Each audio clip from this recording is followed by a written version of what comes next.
नमस्कार साथियों, स्वागत है आप सभी का चैनल नागा साधना पर। आज हम गीता के अंतिम अध्याय 18 के सार में प्रवेश करने जा रहे हैं। यह अध्याय है मोक्ष संन्यास योग।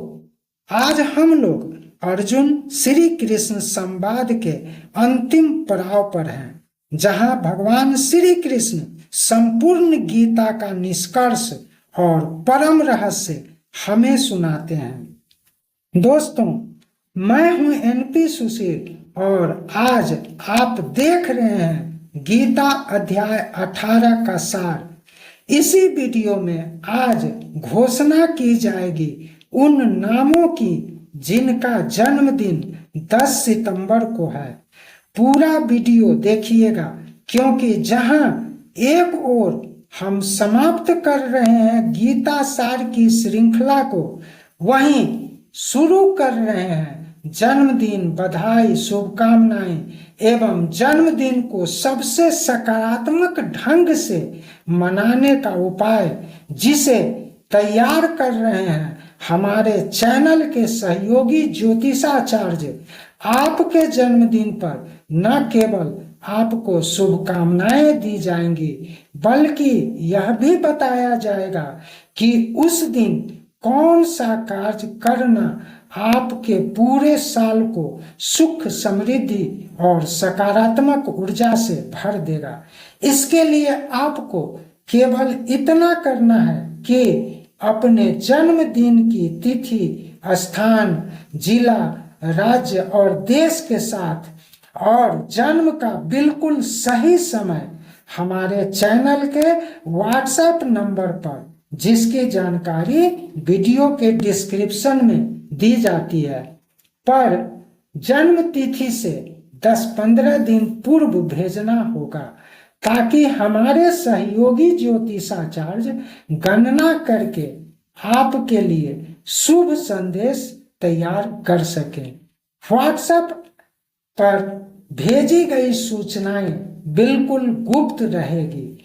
अब हम चलते हैं गीता सार की ओर। अर्जुन पूछते हैं, हे कृष्ण, संन्यास और त्याग में क्या अंतर है?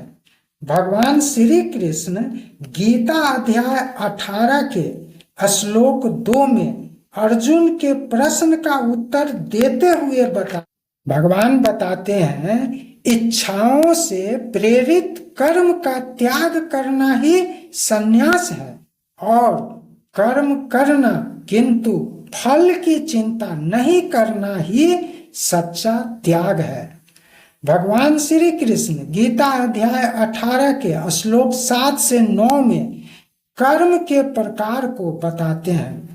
सात्विक कर्म की परिभाषा श्री कृष्ण ने इस प्रकार दी है, जो कर्म प्रतिदिन नियम पूर्वक एवं नियत समय पर बिना किसी फल, लोभ, लालच, प्रेम, द्वेष के किया जाए, उसे सात्विक कर्म कहते हैं। राजसिक कर्म की परिभाषा भगवान श्री कृष्ण ने इस प्रकार दी है, जो कर्म शारीरिक परिश्रम के साथ साथ अपनी बुद्धि विवेक से किया जाए, उन्हें राजसिक कर्म कहा जाता है।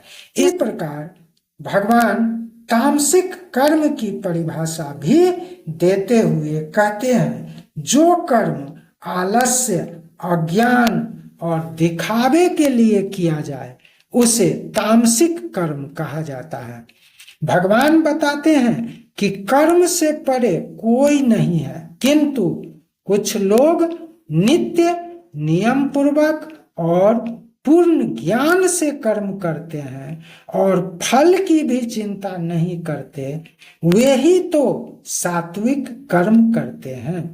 कुछ लोग परिश्रम से, बुद्धि से किसी कर्म को करते हैं, वे राजसिक कर्म है, और अधिकांश लोग अज्ञान से, आलस्य से और दिखावे के लिए कर्म करते हैं, वे तामसिक कर्म करते हैं। इस प्रकार से कर्म तो सभी प्राणी करते ही हैं, कर्म से वंचित कोई नहीं है। आगे श्री कृष्ण और स्पष्ट करते हुए कर्म को समझाते हैं। वे कहते हैं प्रधान कर्ता वो हैं जो कर्म को नित्य नियम समझकर पूरे ज्ञान से, बिना आसक्ति के, धैर्य और उत्साह से, बिना लोभ लालच, बिना ईर्ष्या द्वेष, बिना अहंकार, बिना दिखावे के और बिना सफलता असफलता की चिंता से कर्म करते हैं। वे ही सर्वश्रेष्ठ करता है। वे ही ईश्वर के बताए मार्ग पर चलकर कर्म करते हैं। आगे के श्लोक में स्वधर्म की महिमा बताते हुए भगवान कहते हैं अपना धर्म चाहे गुणहीन ही क्यों न हो, दूसरे के धर्म से श्रेष्ठ है। स्वधर्म में मरना भी कल्याणकारी होता है, जबकि परधर्म भय देने वाला होता है। अब कुछ नामों की घोषणा कर लेते हैं। आज नागा साधना परिवार के लिए विशेष दिन है, क्योंकि आज हम पहली बार घोषणा करने जा रहे हैं उन दो नामों की जिनका जन्मदिन 10 सितंबर को है। विलंब न करते हुए बताना चाहूंगा, पहला नाम है शालू, जो शेरपुर मुजफ्फरपुर बिहार से हैं। शालू, हम पूरे नागा साधना परिवार एवं सभी दर्शकों की ओर से आपको आने वाले जन्मदिन की हार्दिक शुभकामनाएं देते हैं। माता रानी एवं बजरंगबली की कृपा से आपका जीवन सदैव सुख शांति और समृद्धि से भरा रहे। आप इंजीनियरिंग की पढ़ाई कर रही हो और यह आपका फर्स्ट सेमेस्टर है, तो बजरंगबली की कृपा आप पर बनी रहे। आप पूरी तन्मयता से बीटेक फिर एमटेक भी करें, यही हमारे नागा साधना परिवार की ओर से पुनः शुभकामनाएं हैं। आपके जन्मदिन के लिए हमारे ज्योतिषाचार्य ने विशेष गणना की है। आपको 10 सितंबर को ब्रह्म मुहूर्त में जागकर स्नान आदि करके उगते सूर्य को 1 लोटा जल अर्पित करते हुए 11 बार ओम भास्कराय नमः का जाप करना है। फिर शांत जगह पर बैठकर हनुमान जी को स्मरण करके 21 बार ओम हनुमते नमः का जाप करके हनुमान जी से आशीर्वाद लेना है। फिर अपने माता पिता एवं बुजुर्गों का आशीर्वाद लेना है। बस आपको सिर्फ इतना ही करना है। पुनः शुभकामनाएं। दूसरा नाम है प्रियम। आप झांसी उत्तर प्रदेश से हैं। आप व्यापार करते हैं, यह तो बहुत ही अच्छी बात है। प्रियम, आपको हमारे नागा साधना परिवार की ओर से 25वीं जन्मदिन की हार्दिक शुभकामनाएं एवं बधाई। माता रानी और हनुमान जी की कृपा आप पर सदा बनी रहे। आप अपने व्यापार में दिन दूनी रात चौगुनी तरक्की करें।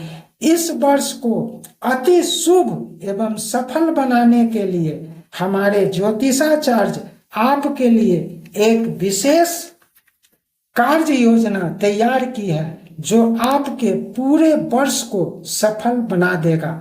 10 सितंबर की सुबह स्नान करके हनुमान जी की तस्वीर के सम्मुख चमेली के तेल का दीपक जलाएं। लाल चंदन, लाल पुष्प एवं अगरबत्ती जलाकर लड्डू का भोग लगावें। फिर पूरब मुख करके लाल आसनी पर बैठ जाएं और 108 बार ओम हम हनुमंते नमः, ओम हम हनुमंते नमः का भावपूर्वक जाप करें।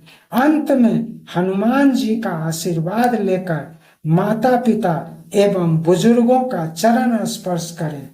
अंत में पुनः आपको जन्मदिन की बहुत बहुत बधाई एवं शुभकामनाएं। दोस्तों, अब चलते हैं गीता सार की ओर। भगवान का अंतिम और सबसे शक्तिशाली उपदेश यह है कि यदि कोई प्राणी धर्मों और कर्तव्यों को त्याग कर केवल मेरी शरण में आ जाता है तो मैं उसे सभी पापों से मुक्त कर देता हूँ। मनुष्य को किसी भी वस्तु या व्यक्ति के नहीं रहने पर भी शोक नहीं करनी चाहिए। जो आज तेरा है वो कल भी तेरा ही नहीं रहेगा, यही शाश्वत नियम है। इसलिए जो चला गया उसका शोक कैसा। इस अध्याय के अंत में संजय धृतराष्ट्र से कहते हैं, जहां योगेश्वर श्री कृष्ण हैं और जहां धनुर्धर अर्जुन हैं वहां निश्चित ही विजय, धर्म और शांति है। और इस तरह युद्ध भूमि में श्री कृष्ण और अर्जुन का संवाद समाप्त होता है। गीता हमें सिखाती है कि मोक्ष का मार्ग है कर्म, भक्ति और अंततः आत्मसमर्पण।